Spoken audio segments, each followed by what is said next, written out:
Thank you.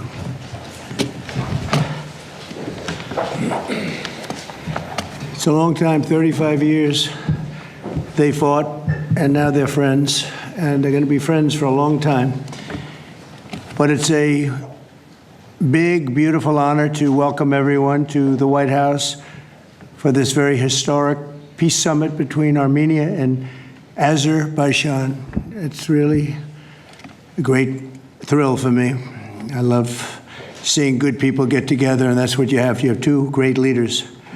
I want to congratulate these two visionary people, Prime Minister Pashinyan and President Aliyev, for coming to Washington to sign this momentous joint declaration. It's a tremendously important document, and it's been a long time in coming. They were explaining before that so many times they thought they could get there. It never happened, just never happened. I also want to thank Secretary of State Marco Rubio, Special Envoy Steve Witkoff, and their teams at the State Department. And I see that we have Chris Wright outside and Senator Steve Daines sitting right here. Thank you, Chris. Thank you very much. And Steve, thank you very much. And we have some other wonderful dignitaries, including the dignitaries from your country. But they provided tremendous diplomatic assistance. And Marco, congratulations. It's a big thing. Keep going. He got many jobs. And then, of course, you would say Steve was quite influential. I call him Henry Kissinger, who doesn't leak. For more than 35 years, Armenia and Azerbaijan have fought a bitter conflict that resulted in tremendous suffering for both nations. They suffered gravely for so many years.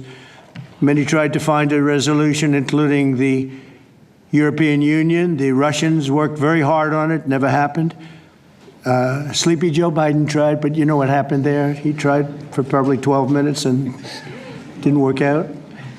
And many other countries tried, and they were unsuccessful. But with this accord, we've finally succeeded in making peace, and we just left the Oval Office where we signed voluminous documents and very important elements to the agreement. The country of Armenia and Azerbaijan are committing to stop all fighting forever, open up commerce, travel, and diplomatic relations, and respect each other's sovereignty and territorial integrity, so importantly. And I just spent a lot of time with these two men. I think they're going to have a great relationship. You want to know the truth? They didn't see each other that much, but they probably will. I think they're going to have. I think you two are going to have a great relationship. I have no doubt. And if you don't, call me and I'll straighten it out. Okay. Very importantly, we have also resolved the key issue that foiled previous negotiations. This declaration establishes what they are calling a great honor for me. I didn't ask for this. The Trump route for international peace and prosperity, which is a special transit area that will allow Azerbaijan to get full access to its territory of Nakhchivan while fully respecting Armenia's sovereignty.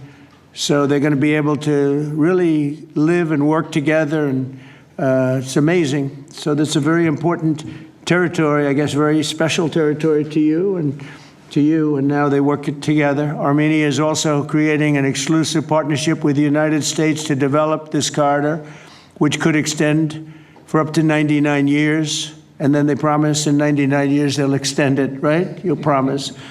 But we anticipate significant infrastructure development by American companies. They're very anxious to go in to these two countries, and they're going to spend a lot of money, which will economically benefit all three of our nations. This is incredibly positive news for the future of the entire region, and it's a very important region, as you know. Additionally, the U.S. is signing a bilateral agreement with both countries to expand cooperation in energy, trade, and technology, including AI. And in terms of energy, Chris is here representing our country, and there's nobody better than Chris Wright. And Chris, I understand it's very fertile. It's a very fertile area. So I appreciate everything you've done. You've done amazingly well. We've got the gasoline prices coming way down from where they were.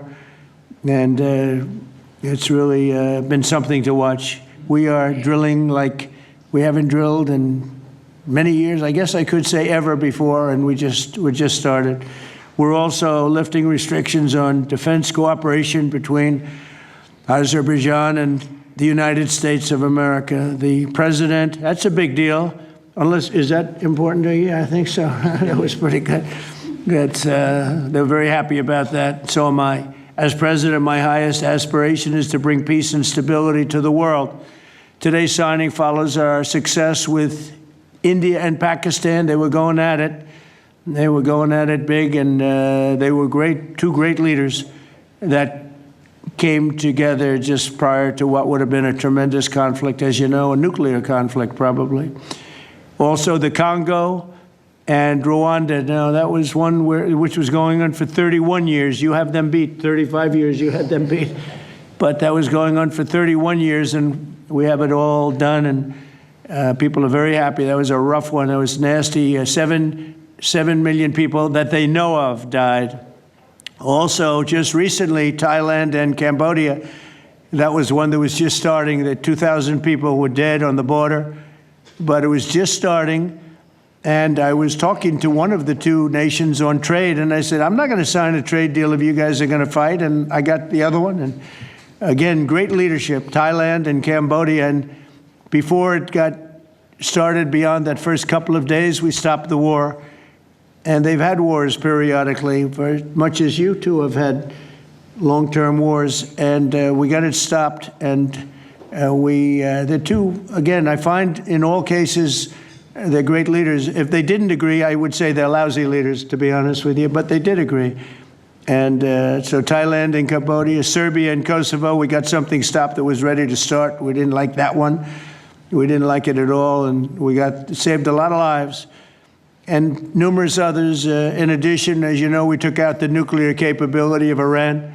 And to use a term that people tried to dispute without any knowledge, it was obliterated. That's been confirmed by the Atomic Energy Commissions, everybody, that's totally obliterated. They might try again, but they're going to have to try a new site, because they are, and I want to just say our military, we have the greatest military in the world. We have the greatest equipment and military manufacturing anywhere in the world, nobody even close. And that sort of proved it. So getting rid of that threat from the Middle East was very big. And I think a lot of people are going to be joining right now the Abraham Accords. It's going to be very important. So hopefully we're going to have many more successes. I hope we're not going to have too many more in this field, because hopefully we're not going to be seeing too many more wars. But I came in and this whole world was on fire. All these things were sort of happening. We've only been here for 6 months. The world was on fire. We took care of just about every fire, and we're working on another one that you're reporting on very strongly with Russia, Ukraine, and we'll have some more information for you a little bit later. But I want to ask these two very special people. Again, I've gotten to know them. They're very special people, and I think they have the potential to have a great personal relationship, which is always good, but also a great just relationship. And if I might, may I ask you to say a few words, sir? Thank you very much, Mr. President. First of all, thank you for invitation. It's a big honor to be invited by the President of the United States for this historic event. Actually, we are writing a new history in a bilateral interstate relationship between the United States and Azerbaijan. We are starting the path towards a strategic partnership. The Charter on Strategic Partnership will be elaborated within several months, and that is a historic achievement for Azerbaijan, because to be in the format of strategic partnership with the greatest country of the world is a great opportunity and also a very big responsibility. And this strategic partnership format embraces so many important areas: mutual investment, trade, energy, connectivity, transit, AI, defense sales, counterterrorism. So all these areas where we had and hopefully will have very active cooperation in the future. So it opens a lot of opportunities for Azerbaijan to continue its path of development, to diversify its economy, to keep unemployment low as it is today, and to look to the future with great optimism. Also, I'm very grateful to Mr. President that he today lifted the restrictions which have been imposed on Azerbaijan back in 1992, just only 1 year after Azerbaijan restored its independence. These restrictions have been imposed on us. So after 33 years, these restrictions have been lifted just today.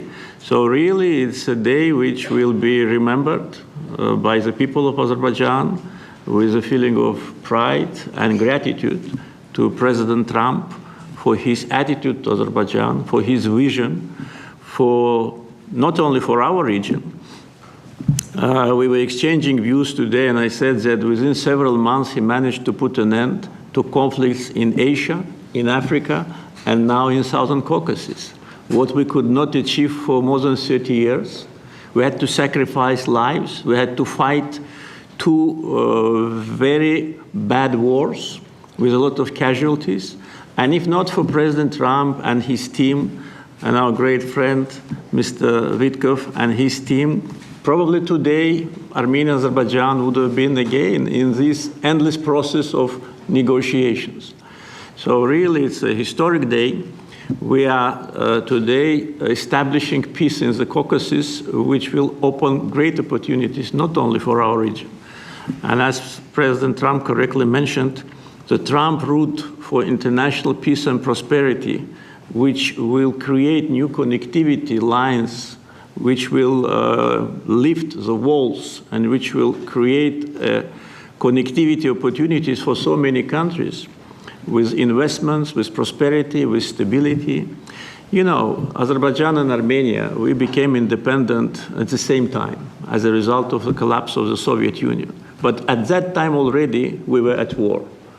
So we lost a lot of years just being preoccupied with wars and occupation and bloodshed. So today, historic day, also is because we bring peace.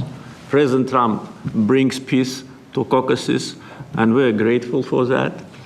And I'm sure that Armenia and Azerbaijan will find courage and responsibility to reconcile, and also the people will reconcile. We will turn the page of standoff, confrontation, and bloodshed, and provide bright and safe future for our children. So I'm very happy because today we're writing the great new history. And once again, Mr. President, thank you for all what you are doing for us, for our region, and for the whole world. Thank you very much. Thank you.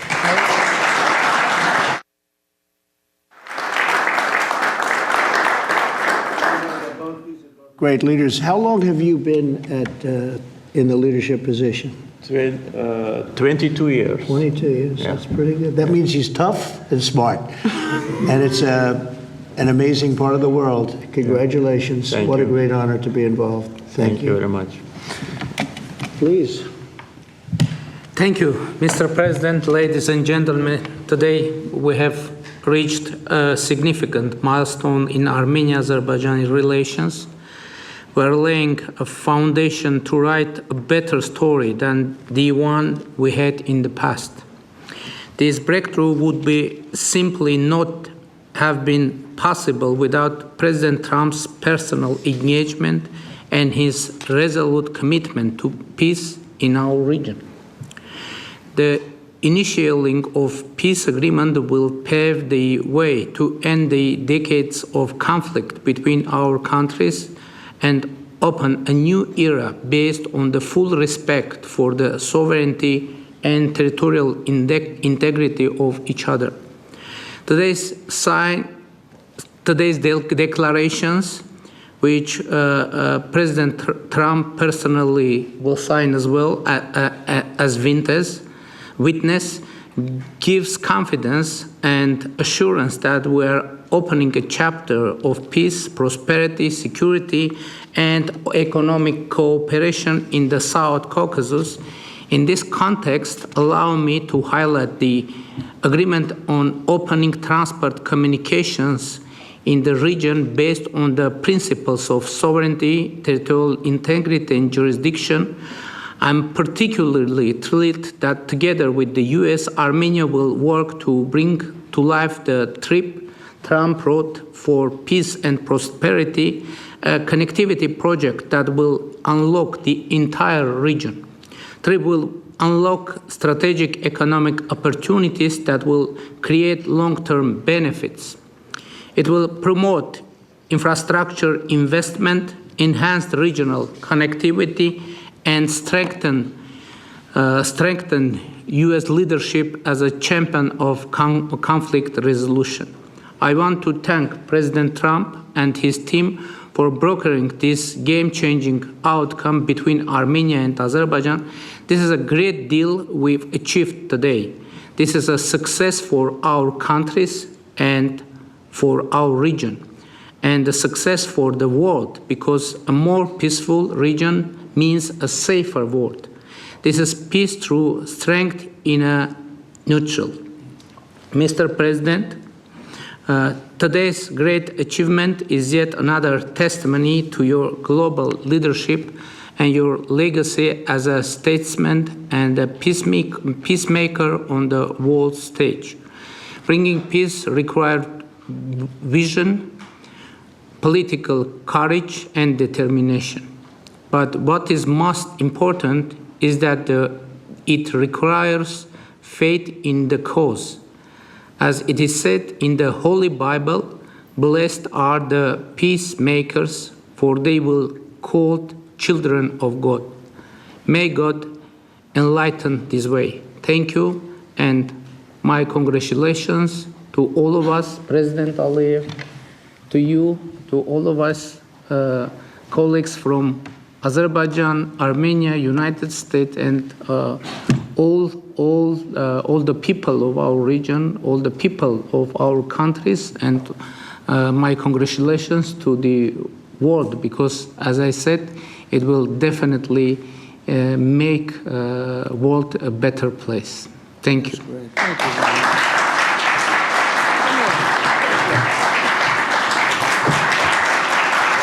President of the United States, the President of the Republic of Azerbaijan, and the Prime Minister of the Republic of Armenia will now sign the joint declaration on the outcomes of the Trump Route for International Peace and Prosperity Summit. That's really They will beautiful. sign 3 copies in English. The President of the United States signs as a witness to the President of the Republic of Azerbaijan and the Prime Minister of the Republic of Armenia, affirming their path to peace, stability, and prosperity.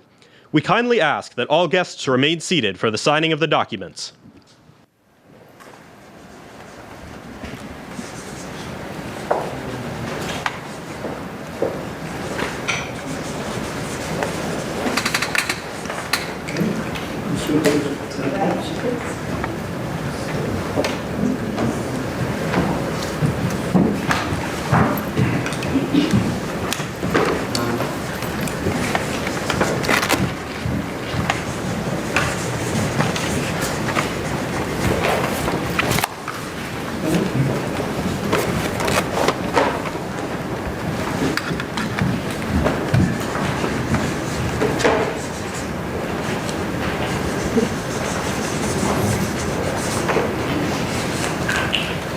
That is so great, and we'll hold up, how about holding up that document, all right?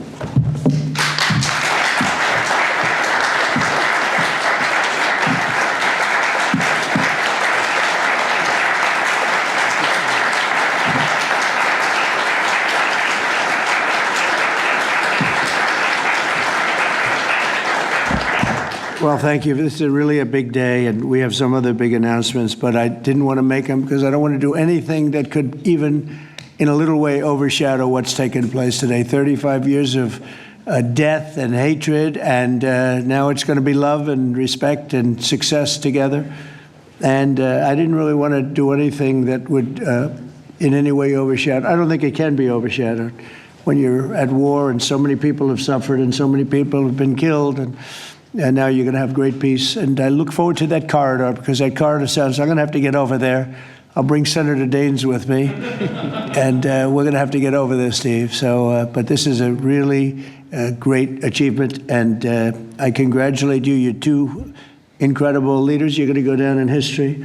And I've read the whole thing about how long it took, and you thought you were there and people let you down, and sometimes you probably let people down. Maybe, I don't know how it works, but that's the way it usually does. But this is something that is very, very special. So I don't want to get in the way of it at all, but we'll take a few questions, maybe at least slightly related, but we have some other things to announce later on in the day. Peter, please. Related, just because you mentioned the elusive peace in Ukraine. Who is holding up this Ukraine ceasefire summit? Is it Putin or is it Zelensky? Well, I think it's that one is, as you know, we've been working on a lot of these deals. We've closed every single one of them all throughout the world, and that's the last of them. And they're losing, Peter, about 6, maybe even 7,000 soldiers every single week. Russia, as you know, lost almost 25,000 over the last month and a half, and Ukraine lost just a small number, fewer. It's a lot of people are dying, and I think we're getting very close. And we're going to be announcing later on. We're going to have a meeting with Russia. We'll start off with Russia, and we'll announce a location. I think the location will be a very popular one for a lot of reasons. But we'll be announcing that a little bit later. I just don't want to do it now because of the importance of what we just did. And I completely understand Yeah, please, that. go Just ahead. a follow-up. Are you surprised that Zelensky hasn't figured out by now, in years of war, how to deal with you and to deal with Putin without needing permission to make concessions from his parliament or from a national referendum? Well, he's going out and getting what he needs. You know, he's not authorized to do certain things. I said, well, you're going to have to get it fast because, you know, we're getting very close to a deal. And he's doing that, and he's working with the European nations, and they're terrific people, terrific leaders, NATO. And as you know, I became very friendly with them. They agreed to go from 2% to 5%, 2% that they didn't pay to 5% that they've already paid. It's trillions of dollars. So, you know, we're working together very closely. But no, in all fairness to President Zelensky, he's getting everything he needs to assuming we get something done. But I'll be meeting very shortly with President Putin. It would have been sooner, but I guess there's security arrangements that unfortunately people have to make. Otherwise, I'd do it much quicker. He would too. He'd like to meet as soon as possible. I agree with it. But we'll be announcing that very shortly, okay? And location. Yeah, please. Mr. President, with this meeting with Putin, is this Russia's last chance to achieve peace? And do you expect Ukraine to make any type of territorial concession? Yeah, I don't like using the term last chance. Look, it's, you know, look, this is two very, very smart people. They've been going at it and their predecessors also very smart. And they've been going at it for 35 years. It's tough. And, you know, when those guns start going off, it's awfully tough to get them to stop. It really does. It's a war that should have never happened. It would have never happened if I were president. There was no reason for it. So many people are killed, so much cultural destruction. You look at those magnificent towers, the most beautiful in the world. You know, the spires were considered the most beautiful in the world. They're all in a million pieces laying on the ground, all obliterated, knocked into a million pieces. So sad. But millions of people have died. And very, very much set in their ways. A lot of people were set in their ways. But I think we're getting close. I mean, this was not my war. This was Biden's war. But the European Union has been great. As you know, they're purchasing equipment from us. They have a lot of money. And they're spending a lot of money on buying equipment. We're not spending money, but we are supplying them equipment. They're paying for it. And I think, you know, that a lot of things happened recently that would make this go forward. I'm not going to mention anything having to do with India, but maybe that had an impact. But what really had an impact was NATO has stepped up in terms of their spending on buying military equipment. You know, we're in for probably through Biden and his people, $350 billion. $350 billion. When they hear these numbers, you're saying that's a lot of money. $350 billion the United States has spent on that. It should have spent nothing because it should have never happened. It would have never happened. And Europe is in for over $100 billion, which is, it should be the opposite.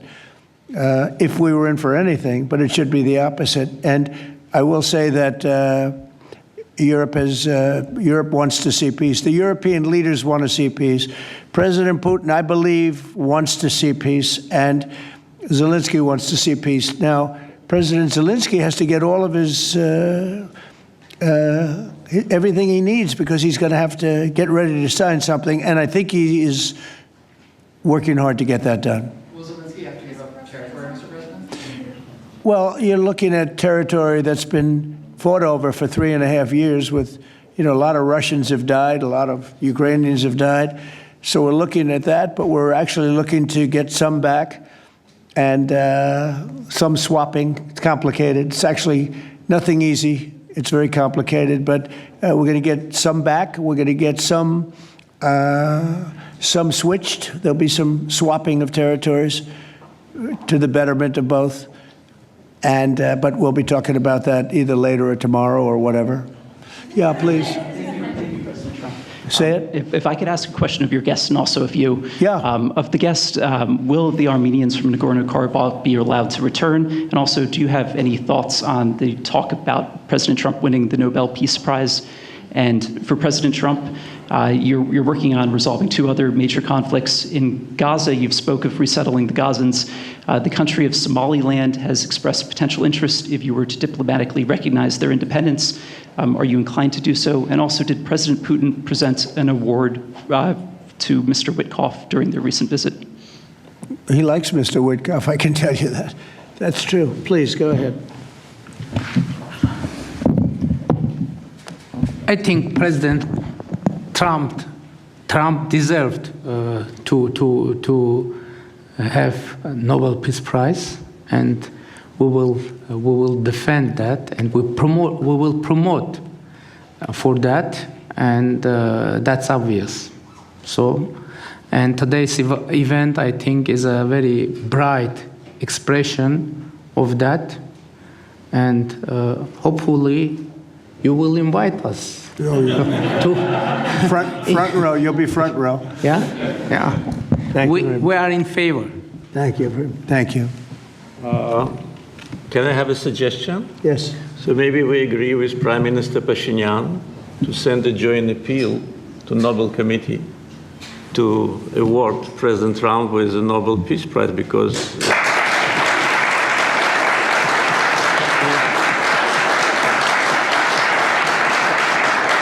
from the leaders of the countries which were at war for more than 3 decades, having this historic signature here, it really means a lot. This is tangible result of President Trump's leadership, and no one could have achieved that.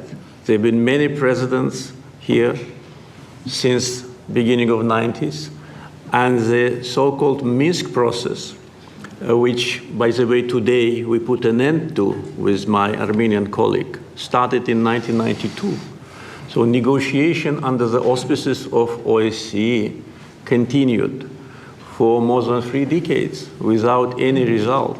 So who, if not President Trump, deserves the Nobel Peace Prize? I don't want to go into the history of some very strange decisions of the Nobel Peace Committee to award the prize for someone who didn't do anything at all.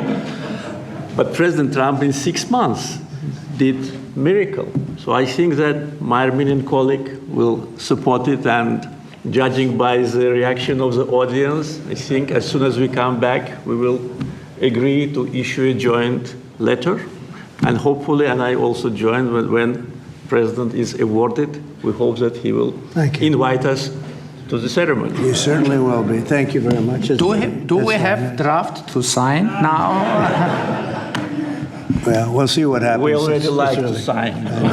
Thank you very much. It's very nice. We're looking into that right now. Good question, actually, and another complex one, as you know, but we're working on that right now. Somaliland. Mr. President, thank you so much. I wanted to ask you, have you spoken to Russian President Putin yet? And would you go to Russia or Ukraine? And what exactly would you say We'll to him? be announcing a location in maybe a little while, and I think you'll be very happy. We'll see what happens, right? All we can do is do our best We've been working on this one for a long time. This is a very complicated one also. This was extremely complicated, but we made it less complicated, and we had two very brilliant people on my right and my left. They understood what was at stake. I think if it didn't get done now, it might have never gotten done. So this is the same, very similar with Ukraine. It became more and more complicated as time went on. It was simple at the beginning. It wasn't going to happen. But it became more and more complicated. But I think we're getting close. Yes, ma'am. Yes, go ahead, please. Could the location for the summit be Italy? Location, Italy. I will give it to you very soon. Honestly, I don't want to do anything. These guys, I don't want to do anything where that's like, because this is a bigger story than a location. A location's good. I'm a real estate person. I know about a location. But there's nothing to compete with this in terms of what we're doing today. It's just such a great achievement for these two. Really, they'll go down as great leaders for what they did. I put them together, but what they have been able, and I don't want to do anything. So we'll talk about it later. Today, we'll give you a location today. Too. You were talking about sending military forces to fight against the drug cartels in Latin America. Do you think it's worth sending our forces, our U.S. forces there to take this on? Cartels where? In Central Latin America. Well, Latin America's got a lot of cartels. They've got a lot of drugs flowing. So, we want to protect our country. We have to protect our country. We haven't been doing it for 4 years. And we love this country like they love their countries. We have to protect our country. So, we're playing a tough game, but we'll have more to say about that soon. Yes, ma'am. Mr. President, I'm Musala from Azerbaijan News Agency Report. So we are grateful to be here. Today you host a truly historic meeting. As a person who values diplomacy and global interaction, do you consider the possibility to visiting Azerbaijan? Actually, you mentioned Azerbaijan and Armenia after this meeting. Well, To visit our countries, do you consider? To visit, wow. Which one do I consider better? Both, yes. Oh, I think if I ever said that you would say, this guy couldn't have solved the problem. You know what? I consider them both great, okay? And you know what? They're going to be even greater. But and they're very different in many ways, but they have a lot in common. But they're both great as far as I'm concerned. Yeah, please. It's an interesting question, right? That would have been a hell of an answer if I said, well, I think I like this one or that one. No, we don't do that. Go ahead, please. Mr. President, first of all, thank you for bringing peace to South Caucasus, something that no one has been able to achieve in 35 years. Thank you. That's number one. We also noticed that you think highly of the commitments that the sides have taken on and assumed. However, considering the long history of conflict and the fact that this is not a legally binding document, will there be consequences if at some point one of the sides takes a step back? I don't think it's going to happen. I think it's going to be very good. And I told them, I gave them a personal commitment. If there's always little problems here and there, right? The big ones have been solved. The giant ones have been solved. But if there's conflict, they both know they're going to call me and we're going to get it straightened out. They're not going to have a problem. Where are you from? Armenia. Okay, good. Very good. I was wondering. It was a very unusual question. But it's not unusual considering you're from Armenia. If there's a problem, we will get it worked out. I told them both, don't let the problem last. We get it early, and we'll get it solved. Good reporter you have over there. Okay. Can I Yes, add? please. Can I add? Yeah. First of all, I'd like to say that today we initialed the peace deal, which was in the process of negotiations for quite a while. The fact that it is initialed here, in the capital #1 of the world, in the office #1 of the world, and in front of the great President of the United States, means that there should be no doubts and no suspicions that any of the sides would step back. If any of us, Prime Minister Pashinyan or myself, had in mind to step back, we wouldn't have come here.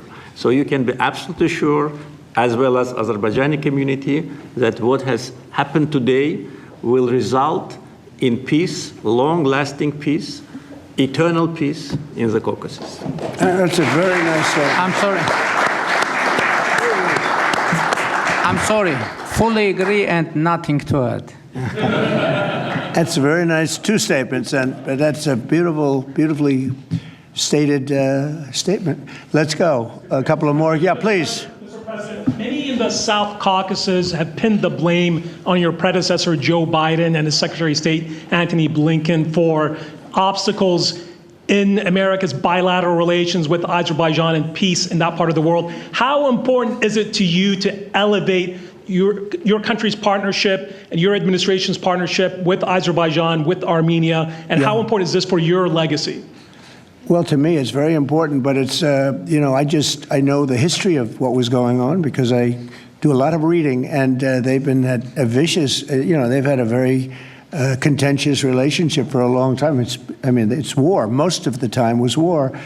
And so to get it done, they're great people. I know a lot of people from Armenia. I know a lot of people from both countries, and they're incredible people, and it shouldn't happen what has happened. I wish we could have been here sooner, if the election were different. I'm going to be nice today. I'm not going to be controversial and say the election was rigged. I would have had this thing solved 4 years sooner. But the truth is, that's right. If the election weren't rigged, I would have been here 4 years sooner. We would have signed the same agreement 4 years sooner. But it didn't happen, and the Biden administration did really very little, actually nothing, to get it done. But they did nothing to get really anything done. This country was in very serious shape. And I say it over and over again. I met all the leaders of NATO. I went, as you know, to the Middle East. I was with the King of Saudi Arabia, the leaders of great countries, right? Qatar and UAE and others in the Middle East. And everyone essentially said the same thing. We had a dead country 1 year ago. We had a dead country. Our country was dying. And now we have the hottest country anywhere in the world. It's not even close. We have the hottest country in the world. And it's an honor to use that, if you call it power or respect or whatever it is, to settle wars like we have right here to my left and my right. And these two guys are very smart. I got to know them, and they're very smart. They're not going to. I don't think they're going to ever have to bother with me. They may call me just to bug me a little bit. Let me put them to a test, and they'll call because they like to call me. But they're not going to have any problem. We have a very comprehensive agreement. It's a peace agreement. And this isn't ceasefire. This isn't we'll hold off. This is a peace agreement. And they're going to end up doing a lot of business with each other. They're going to do a lot of business with the United States. And I'm going to always remember, at least during the time that I'm here, I'm going to remember how smart they were, how good they were. And when it comes to trade and other things, we're going to always go 100% out. We'll go out of our way to make sure it comes out good for them. They did an amazingly good thing and a very brave thing. It's a very complicated part of the world they come from, very tough part of the world. It's a tough, but smart part of the world, smart, tough people, and great wealth, great energy wealth. I was talking to Chris, and you were saying in terms of wealth, it's enormous wealth. But wealth doesn't often solve problems. It takes other things. But they're amazing, two amazing leaders, and it's an honor to be associated with them. How about we'll do one more, please? Thank you, Mr. President. Your gut instincts have always done well in terms of business and in terms of politics. What does your gut tell you as it relates to the possibility of an event like this in the next few weeks, the next few months, in which you have President Putin on one side and President Zelensky on your other side? I think my instinct really tells me that we have a shot at it, okay? And you'll find that out later on, and maybe even today, but we have a shot at it. Look, it's got to be solved. We're not losing people. A lot of people say, why are you bothering? We're not losing people. We were spending hundreds of billions of dollars. Now we're spending nothing. We're spending no money. I guess we're making money because, we're great. We have the best military equipment in the world. We're selling it to NATO. But you're losing thousands of people a week, Russians and Ukrainians mostly soldiers, but, missiles are lobbed into cities and towns, Kiev, lots of places. You've been reading the same stories that I've been reading. And we got to get it solved. The Norwegian Committee will make their announcement as it relates to this year's Nobel Peace Prize on October the 10th, Friday, October the 10th. Is that date circled on your calendar, Mr. President? I can't say. I mean, a lot of people say, no matter what I did, because, I'm of a certain persuasion, no matter what I do, they won't give it. And I'm not politicking for it. I have a lot of people that are. I know. I mean, I read the same things as you do. But it would be a great honor, certainly. But I would never politic. I'm not doing it for that. I'm doing it because of, I really, number one, I want to save lives. That's why I'm involved so much with Ukraine and Russia. It's saving lives of Russians and Ukrainians. It's not American lives. Now, I would say this, that war could have escalated in something much better. That could have been a world war. I think if we didn't come, Ukraine-Russia would have ended up being a world war. And I stopped that. That stopped. Now, the only question is, when is it going to be settled? And it could be very soon, but when is it going to be? But that would have been a world war. If I didn't come along with a very talented group of people sitting largely right here, but there are others not in the room that are very talented, I think Russia, Ukraine would have had a very, very high degree, I think even probably would have ended up being in a world war. Your predecessor. I don't think people talk about that now because they don't see it anymore, but we've brought it down a long way. But that was getting to a point. When I first came in, I said, wow, this thing is really bad. And it could have escalated to a level that you people would have been very unhappy with. Yeah. Your predecessor, Mr. President, President Ronald Reagan, had a phrase as it relates to dealing with the then Soviet Union and also Mikhail Gorbachev. The phrase was trust but verify. Do you subscribe to that same view as it relates to Mr. Putin and Russia? Well, I do, relating to everybody. I mean, not just President Putin, but also people and leaders that I deal with. Look, I'm dealing with trade. And some of the worst deals we made, some of the worst trade deals we have, I talk about friend and foe, right? Friend and foe, two interesting words. Some of our worst trade deals were not with the foe, they were with the friends. Our friends were just killing us on trade. Not anymore. Not anymore. We're taking in trillions of dollars, and we're respected, and we're settling, through trade, even a little bit here, less here than on some, but through trade, I got things settled. With India, Pakistan, I think it was trade more than any other reason. That's how I got involved. I said, I don't want to be dealing with countries that are trying to blow up themselves and maybe the world. They're nuclear nations. That was a big one. Getting that one settled, I think you'd agree, that was a big one. And they were going at it, they were shooting airplanes out of the sky. 5 or 6 planes got shot down in their last little skirmish, and then it was going to escalate from there. And that could have gotten to be very, very bad. Now, I want to save a lot of lives. I love saving lives. That's what it's about. And, when you save lives, you really end up having a peaceful world. Usually that ends up pretty well. I want to thank everybody, but in particular these two great leaders for having the courage to do what they did today, and they're going to go down in the history books. And it's a great honor to be involved. Thank you very much.